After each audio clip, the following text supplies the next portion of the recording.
네, 관세청사나 관세평가분류원, 관평원이 세종시 이전을 위해 건립한 신청사가 이른바 유령청사 논란을 빚고 있습니다.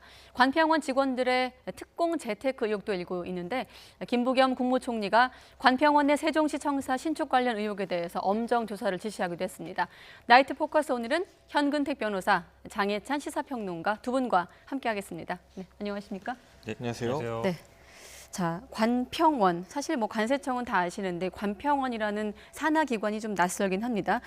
이 문제를 좀 들여다보면 뭐 관련된 해도 많이 등장하기 때문에 좀 복잡하지만 단순화시키면 일단 의혹이 유령 청사가 있다. 있다는 의혹과 이걸 또 이전을 빌미로 특별 공급을 받았다. 이 부분 아니겠습니까? 저는 우리나라에서 171억 원이라는 돈을 이렇게 허술하게 막 쓸 수 있는지 이번에 처음 알았습니다. 이를테면 행안부에서는 대전에 위치했던 관평원이 세종시로 이전하는 대상이 아니라는 걸 관보에 공시했다고 하잖아요. 예. 그런데 그 같은 관보 공시에도 불구하고 기재부에서 예산을 따로 마련해서 관평원을 세종시로 옮기기 위한 이 조치를 했고요. 박근혜 정부에서 예산이 마련되어서 실제 공사와 진행은 문재인 정부에서 이루어졌죠.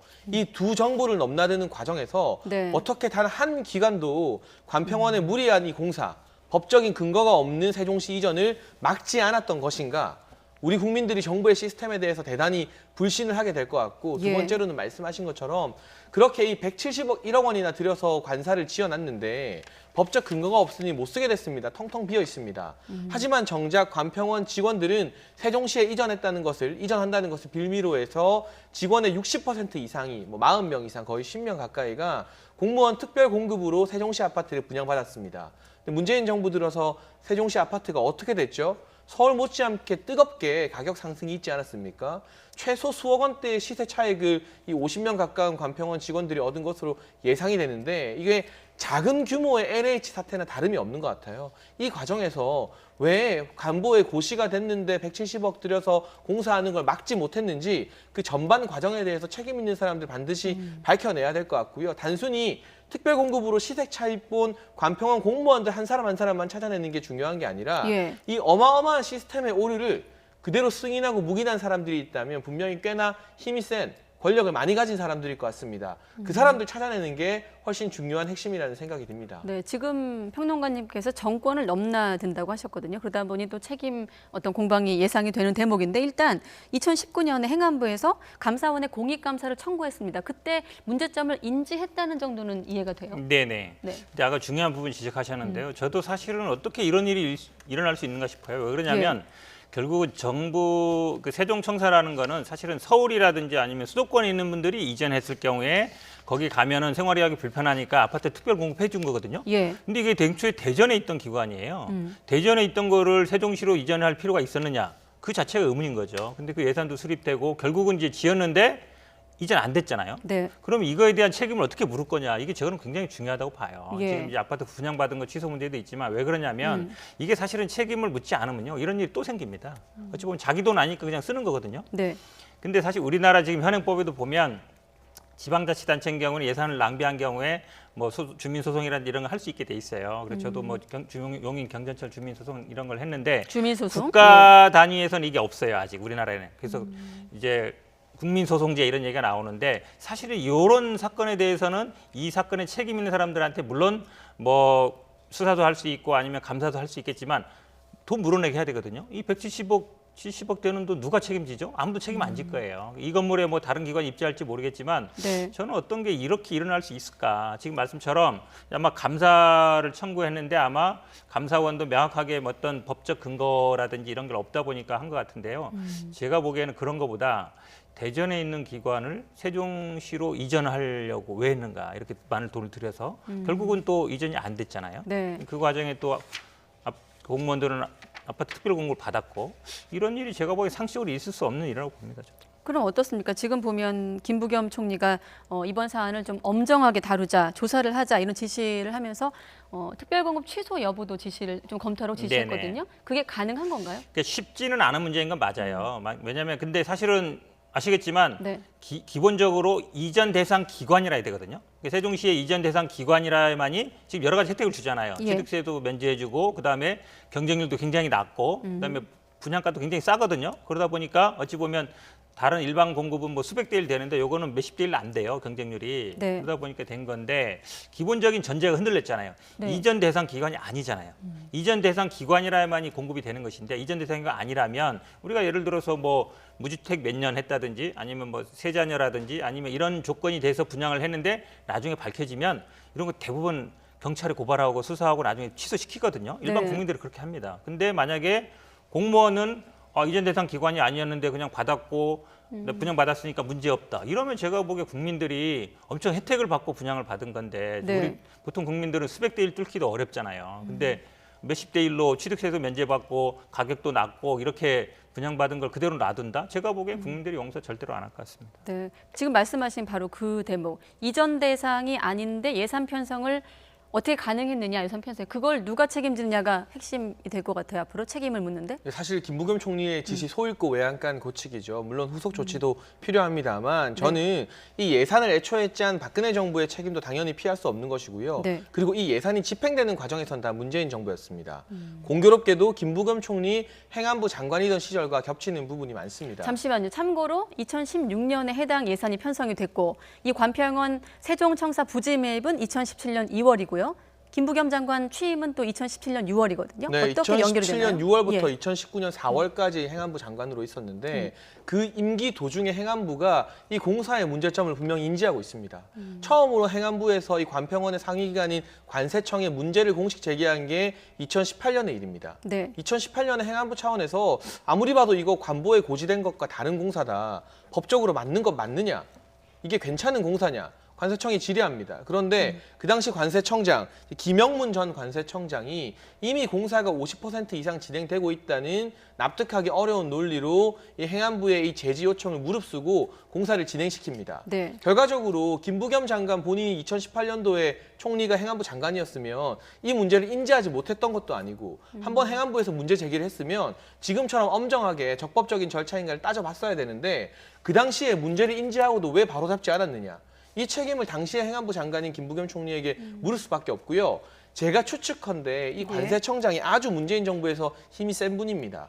김영문 전 관세청장 문재인 대통령의 경남고등학교 후배이고요. 무엇보다 지난 2005년도에 노무현 정부에서 문재인 대통령과 함께 같이 근무를 했던 행정관으로 근무를 했던 이력이 있습니다.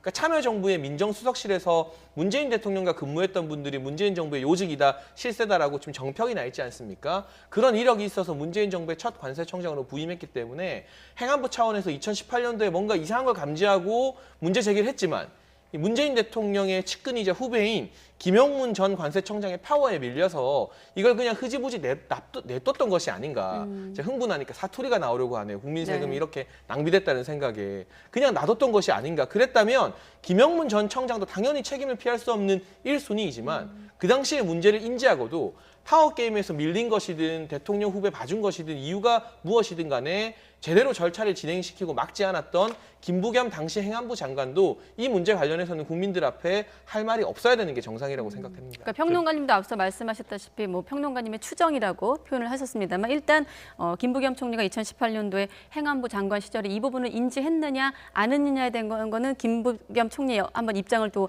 들어볼 필요가 있겠고요. 제가 한 가지만 더 정리하고 질문을 드리면 지금 정리할 필요가 있는 게 자 이번 의혹을 제기한 것은 권영세 의원이고요.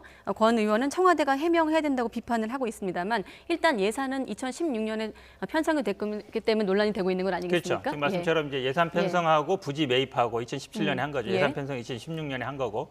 근데 이제 두 가지 부분 말씀하셨는데 이제 하나는 이제 김영문 청장이 영향력을 행사했을 것이다. 예. 이게 결국은 뭔가 문제가 있는데 밀어붙인 거 아니냐 이제 그 부분과 그러니까 그 당시에 이제 행자부 장관이 지금 이제 김부겸 총리였는데 책임이 있다 말씀하시는데 저도 뭐 김영문 청장은 알아요. 그러니까 법률지원단 활동을 같이 했었기 예. 때문에 근데 이제 그 당시에 청장이었던 건 맞는데 지금 말씀처럼 이게 안 되는 사업이었는데 50%까지 지어졌겠습니까? 그러니까 그거 자체가 이상한 거예요, 제가 보기에. 물론 50%까지 지어지는 건 그 다음에 계속 갈 거냐 말 거냐 이제 거기서 아마 제가 보기에 고민했을 것 같은데요. 네. 법률 자문을 거친 것 같습니다. 근데 애초에 제가 보기에는 이게 이전 대상이 사실은 이전할 필요가 없는 기관이에요, 제가 보기에는. 그리고 이전 대상에 포함시켜서 매입하고 예산을 반영해서 신축계에 들어가고 저는 오히려 그게 더 문제라고 봐요. 그다음에 이거를 그러면 50% 정도 지었을 때 중단시켜야 되느냐? 이제 그거는 좀 다른 문제라고 봅니다. 그래서 네. 지금 말씀은 그때 중단시키고 중단 안 시켰기 때문에 뭐 관세청장이나 아니면 행자부 장관이 책임이 있다는데 본질적인 문제, 당초에 이거를 예산 반영시키고 매입하고 그다음에 이 공사를 진행하는 오히려 저는 뭐 그게 더 중요하지 않은 거라고 보고 있습니다. 네, 뭐 어떤 이번 의혹에 대한 어떤 정리는 두 분을 통해서 좀 어느 정도 했다고 생각이 드는데 앞으로 말씀하신 대로 앞으로 어떻게 해야 되느냐가 또 관건 아니겠습니까? 일단 두 가지인 것 같아요. 지금 보면 앞서 2019년에 감사원이 한번 기각을 했기 때문에 이번 사건에 대한 책임을 누가 물을 것인가에 대한 부분이 궁금하고 앞으로 지금 관테크 이런 얘기 나오고 있거든요. 이런 좀 개선할 수 있는 방향 어떻게 좀 흘러가 있다고 보십니까? 일단 정상적인 상태였다면 검찰이 수사하는 게 당연하죠. 검찰이 이런 분야 수사 잘하지 않습니까? 그런데 지금 검찰의 수사권에 많은 제약이 있기 때문에 이것도 경찰, 국가수사본부에서 수사하게 되면 지금 LH 사태 터진 지가 언젠데 국민이 만족할 만한 결과 나온 게 뭔가 있나요? 구속된 사람 거의 없습니다. 네. 한 명 정도인 걸로 기억을 하고 있는데 이걸 경찰과 국수본에게 맡긴다는 것은 또다시 수사가 유야무야 될 수 있다는 뜻이기 때문에 이 정도 사안이면 국무총리가 직접 나서서 대통령과 조율해서 검찰의 특수부가 나서게 하는 게 맞다는 생각이 듭니다. 그래야만 국민들의 의혹이 남지 않을 것 같고요. 그리고 이런 사태가 발생하지 않기 위해서는 역시나 사태가 발생했을 때 정세균 전 총리가 말했죠. 패가망신 수준의 책임을 물면 된다. 그런데 LH 사태로 패가망신한 사람이 있나요? 별로 없습니다. 그리고 실제로 여러 가지 법리적 검토 결과 이 LH 직원들이 본인의 이 직무 이용과 관련하여서 직권남용이 아니라는 것만 법정에서 소명을 하게 되면 네. 그 근처에 뭐 토지 개발, 택지 개발 지구 근처에 사놓은 땅들 국가에서 환수할 만한 명분이 많이 없다는 이야기도 법조인들 통해서 많이 나오고 있지 않습니까? 그렇기 때문에 이 사건만큼은 우리가 정말 일벌백계하는 하나의 잣대로 삼아서 앞서 이 현 변호사님 말씀하신 것처럼 특공 자격도 당연히 취소를 해야 되는 것이고요.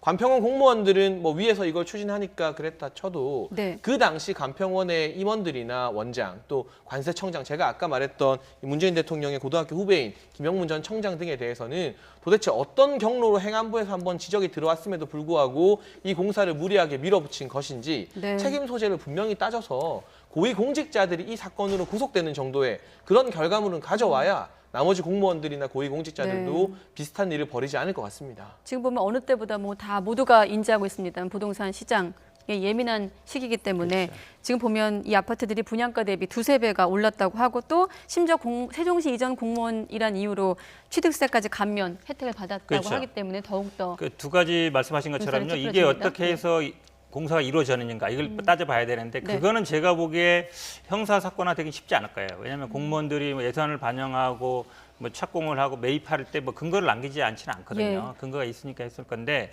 저는 근데 아마 이 디테일하게 들어가면 분양받은 사람들은 좀 따져볼 게 있을 거예요. 어떤 거냐면 5년 실거 조건 이런 거 있거든요. 네. 실거주가 근데 주소만 이전해놓고 안 했을 가능성이 있어요. 왜냐하면 이 기관들이 실제로 이전을 안 했기 때문에.